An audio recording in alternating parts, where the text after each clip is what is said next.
Bonjour à tous. Nous sommes ici sur le Forum de l'innovation en matière d'information scientifique et technique. Ce Forum de l'innovation IST est une initiative voulue par le ministère de l'Enseignement supérieur et de la Recherche. L'objectif fondamental, c'est au travers d'une série d'entretiens de dégager des bonnes pratiques en matière de mobilisation et des pratiques innovantes en matière de mobilisation de l'information scientifique et technique. Je reçois maintenant Marc Guichard, qui est directeur adjoint de l'INIST CNRS, l'INIST Institut de l'information scientifique et technique, un organisme qui a une longue expérience en matière de mobilisation de l'information scientifique et technique et qui est toujours en pointe s'agissant d'innovation. Aujourd'hui, Marc, quels sont les grands champs de l'innovation pour vous en matière d'IST ? Bien, maintenant, c'est d'utiliser au maximum les nouvelles technologies, bien sûr, qui arrivent sur le marché, essentiellement vers trois axes. L'un, c'est le meilleur accès à l'information scientifique et technique. Le deuxième, c'est la meilleure diffusion de l'information scientifique publiée par les chercheurs. Et le troisième, c'est le traitement de l'information et de sa valeur ajoutée dans le domaine de la veille, de l'expertise, de la recherche d'indicateurs. Donc, dans ces domaines-là, nous essayons de prendre au vol les innovations qui existent ou de développer des innovations pour pouvoir satisfaire nos utilisateurs et nos acheteurs, puisque nous avons une particularité, c'est qu'en plus d'avoir 300 personnes travaillant dans le domaine public et étant la force de frappe de l'innovation, nous avons une filiale de commercialisation pour donner ces résultats de nos cogitations au plus grand nombre. D'accord, y compris au secteur des entreprises. Je reviens un peu sur ce thème de l'accès aux ressources. Effectivement, on a vu l'INIST innover récemment en multipliant un certain nombre de portails thématiques. Est-ce qu'on peut un peu développer cette notion de l'innovation dans l'accès aux ressources ?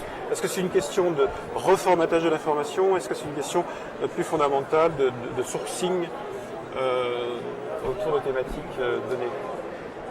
Alors là, nous avons plusieurs axes dans le domaine. Le premier, c'est aujourd'hui, au cœur de l'usage, si vous voulez, c'est le chercheur, c'est l'étudiant, c'est le professeur, c'est l'ingénieur.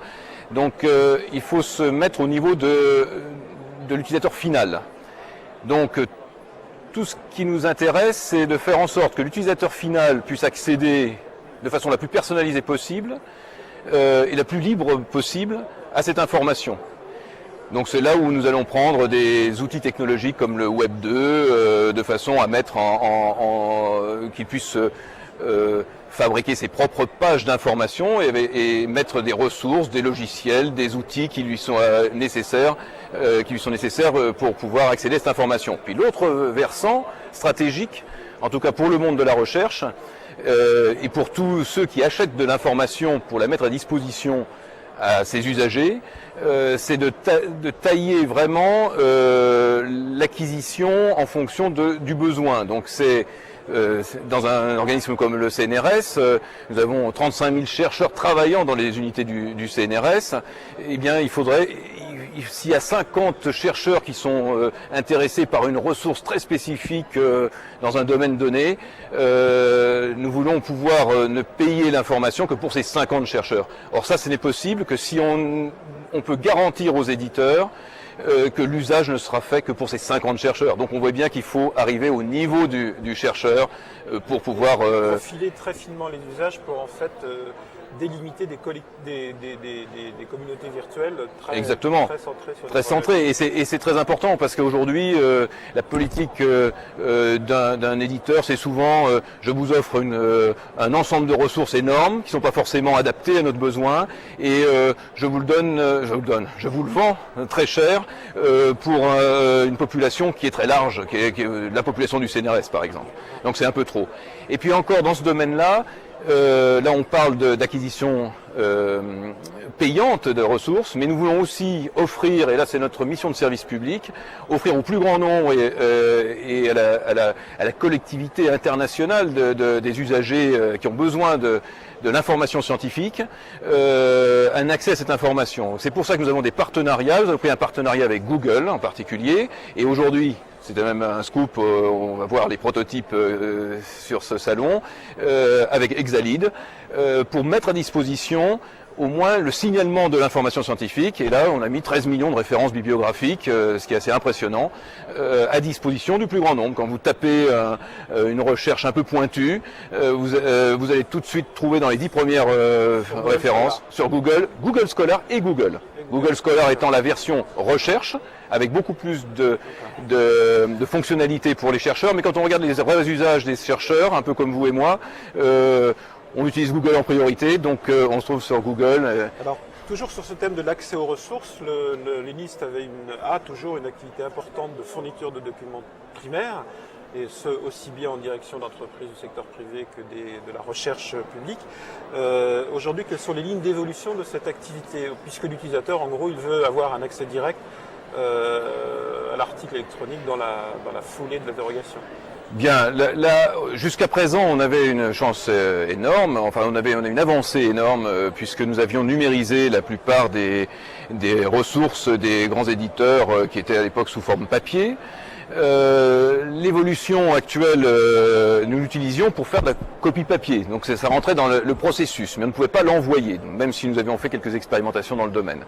Donc l'évolution majeure, c'est des accords avec les éditeurs pour fournir ces documents aujourd'hui qu'on a numérisés, et aussi qu'aujourd'hui on va le chercher chez eux, directement le fournir à nos utilisateurs directement. Le point faible de tout ce système, que ne voient pas forcément les utilisateurs finaux, mais qu'ils le voient quand la facture leur arrive, c'est que les droits demandés par les éditeurs est très lourd, c'est plus le même niveau que celui du papier. On arrive à des ordres d'idées de $30, donc 25 € par article de droit à l'éditeur. D'accord. Donc effectivement un accès plus direct au travers de l'Internet, mais en même temps un contrôle plus étroit des éditeurs sur cette diffusion qui implique, à juste titre d'ailleurs, des royalties. Hein, alors qui peuvent être effectivement une limite pour l'utilisateur qui ne dispose pas des budgets correspondants. Exactement. Alors là, notre action, en tout cas forte dans ce domaine-là, c'est d'arriver à retrouver des niveaux d'accessibilité aux documents sous forme électronique acceptables pour la recherche publique et privée. Donc là, nous avons de grosses actions de consultation juridique et de négociation avec les éditeurs pour pouvoir arriver à quelque chose au niveau national. On espère qu'on fera quelque chose, mais aujourd'hui, c'est pas évident, puisque au niveau mondial, il n'y a pas vraiment de changement. D'accord. Alors, innover dans l'IST, c'est aussi, comme vous le disiez, innover dans les solutions d'édition électronique. On peut développer un peu ce point sur les... Oui, alors essentiellement, on voit qu'un certain nombre de sociétés savantes, d'organismes privés de recherche publient des revues sous forme papier, des revues scientifiques, et n'ont pas la capacité de vraiment exister sur le paysage du net. Donc l'INIST a développé une plateforme, une solution de diffusion sur le net qui s'appelle e-revue.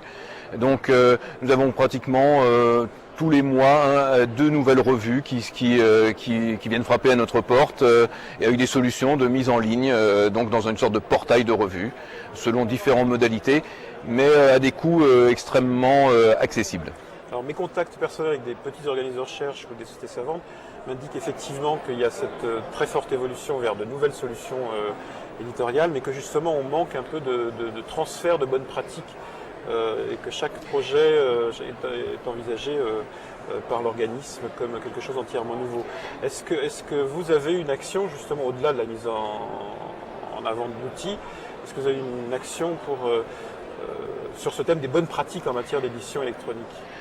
Bon, malgré tout, l'outil nécessite derrière une bonne pratique. Ça demande des normalisations, des formatages, des process. Donc, dans ces domaines-là, on est obligé d'inscrire l'éditeur papier, on va dire, dans de bonnes pratiques électroniques. Ça, on lui fait une pédagogie. Maintenant, il y a d'autres niveaux. Je dirais cette bonne pratique et surtout cette rationalisation de l'édition électronique en France, surtout en sciences humaines et sociales, qui est en train de se développer. Ces bonnes pratiques sont en train d'être prises en compte dans le cadre de ce qu'on appelle un très grand équipement qui s'appelle Adonis, dans lequel le CNRS est très investi et qui a le souhait, la volonté d'organiser avec les partenaires éditeurs de solutions d'édition électronique comme Linist, comme Kern, comme Percé, comme Cléo, l'ex-revue.org. Donc ce sont un projet français. C'est un projet français, c'est en fait une initiative du CNRS avec des financements importants, en liaison avec le ministère de la Recherche, bien sûr, pour finalement inciter à des pratiques innovantes dans le domaine de l'édition électronique et aussi de valoriser ces différentes plateformes à travers peut-être des meilleures visibilités de leurs plateformes au travers de différents outils qu'on va pouvoir mettre en place, dans lesquels se mettront auront cours des innovations que nous allons utiliser ailleurs, mais par exemple le tagage, les systèmes, les ontologies, tous les systèmes qui permettent de mieux définir les objets documentaires électroniques et mieux les retrouver. Donc là, dans le cadre d'Adonis, effectivement, définition d'un certain nombre de bonnes pratiques exactement diffusées parmi l'ensemble des organismes partenaires du projet. On évoquait aussi tout à l'heure la question du traitement des données, c'est-à-dire l'innovation au niveau de la mobilisation des documents dans leur dimension sémantique, je dirais presque. Hein. Donc là, c'est le thème de la bibliométrie, pardon. 2 mots sur les prestations de Linist sur ce front. Oui, si vous voulez, actuellement, nous mettons en œuvre des années d'expérience dans le domaine. En fait, nous avons d'une part des technologies et d'autre part des compétences. Donc des compétences humaines dans le domaine scientifique, puisque nous avons 80 ingénieurs qui viennent d'enseignement supérieur, qui sont bac plus 5, plus 6, plus 7, plus 8 dans différents domaines, qui travaillent sur différents domaines scientifiques au niveau documentaire, et qui apportent leur aide dans le domaine du traitement de l'information sur lequel je reviendrai. Nous avons aussi des informaticiens qui ont la capacité de développer, de mettre en œuvre des outils innovants dans le domaine du traitement de l'information. Et la technologie, nous intégrons la technologie existante ou nous développons des technologies nouvelles. Tout ça pour faire quoi? C'est pour traiter de l'information en masse, textuelle, bibliographique, à travers des outils statistiques comme la bibliométrie, l'infométrie, mais aussi des outils de représentation de l'information, la cartographie, et qui nous permettent ensuite de donner des solutions toutes bêtes, comme de recherche d'experts, mais comme de cartographie d'informations particulièrement sensibles. Alors ça aboutit à quoi? Ça aboutit à aussi bien des prestations de services dans le domaine privé que public. Dans le domaine privé, on est soumis à la confidentialité, mais de grands groupes de recherche, plutôt d'industrie, mais de la recherche au milieu de ces industries, nous demandent des prestations. Dans le domaine public, on a fait des prestations spécifiques sur la grippe aviaire, par exemple, sur le bioterrorisme. Nous avons sur un observatoire dans le domaine de développement durable. Alors, vous avez des choses intéressantes. La bibliométrie et la cartographie de l'information, on en parle depuis 20 ans. Qu'est-ce qui a vraiment changé là, dans la toute dernière période? Est-ce que c'est une plus grande maturité des outils? Qu'est-ce qui fait qu'aujourd'hui, cette innovation au niveau des technologies d'analyse des corpus d'information arrive à maturité?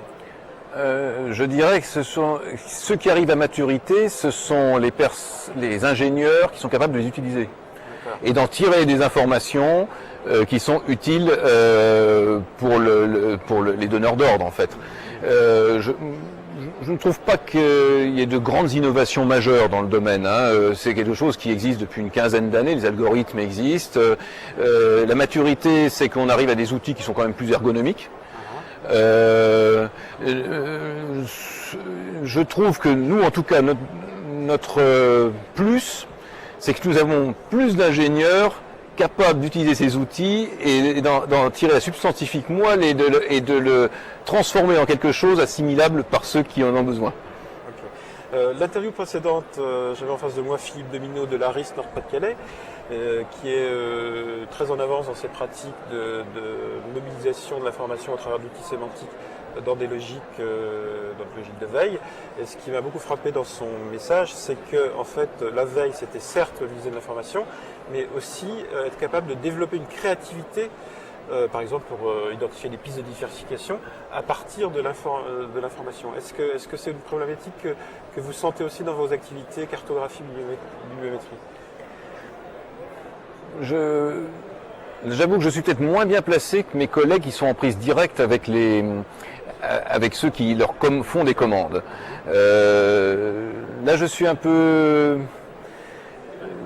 j'ai pas vraiment je me sens pas bien dans la question. Je vais revenir aux question. mots-clés innovation, Oui. qui sont aujourd'hui les fronts d'innovation, indépendamment de ceux qu'on a évoqués, à l'INIST. Quels sont les projets innovants que vous souhaiteriez mettre en place, lancer?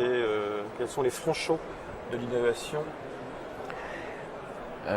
Ça revient un peu au début de notre discussion. C'est être un acteur majeur dans la mise à disposition d'outils au niveau de l'utilisateur final. C'est vraiment en utilisant les technologies qui sont matures ou qui sont en développement dans les laboratoires aussi. Nous aimerions bien pouvoir réutiliser des recherches quasi appliquées qui sont faites dans les laboratoires des STIC par exemple ou dans les domaines des sciences humaines et sociales. Nous voudrions bien être beaucoup plus...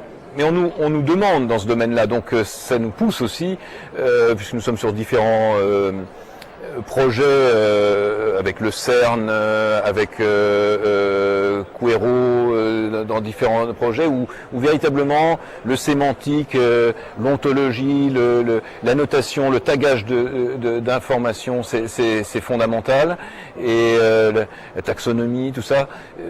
Là où on a déjà fait des avancées en terminologie, par exemple, puisqu'on nous avons mis un portail multipartenaire terminologique qui est unique, même en Europe, puisque 600 000 termes, 200 000 concepts, mais on veut aller plus loin. On veut derrière vous voyez, d'un côté il y a l'utilisateur final et de l'autre côté il y a le terme. On a le mot clé, et on doit faire un lien entre ces deux-là pour pouvoir naviguer de façon intelligente dans l'information. On passe d'un simple horizon information à un horizon analyse de contenu et complètement.